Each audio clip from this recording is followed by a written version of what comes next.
এটা হচ্ছে খাদ্য পিরামিড।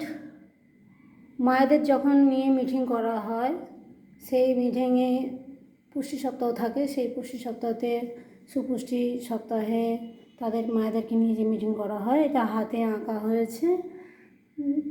অয়েল তেলের বোতল করা হয়েছে, মাছ মাংস ডিমের ছবিগুলো দেখুন কেমন হয়েছে, বা হচ্ছে বাদামের ছবি, মাছ মাংস ডিম। তো এটা হচ্ছে দুধ এবং দই, পনির, দানা জাতীয় শস্য, বিভিন্ন রকম দানা জাতীয় যেসব শস্য থাকে, ডাল থাকে, বিভিন্ন রকমের ডাল, তাদেরকে সেসব খাওয়ানোর কথা বলা হয়। শর্করা জাতীয় শস্য ছবি এঁকে বোঝানো হয়েছে।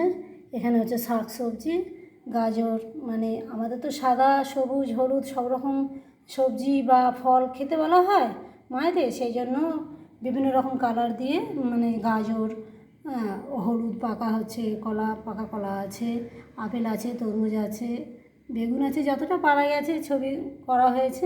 সেই ছবি অনুযায়ী বা মায়েদের মিটিং করে বোঝানো হয়।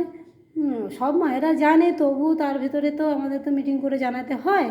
সেই মিটিংয়ের মাধ্যমে এই সব ছবি এঁকে তাদেরকে বিভিন্ন রকমভাবে বোঝানো হয়, যাতে তারা আরও সচেতন হতে পারে যে প্রত্যেক দিন আমাদের সবুজ সাদা হলুদ খেতে হয় সবজি বা খাদ্যের মধ্যে আর কি।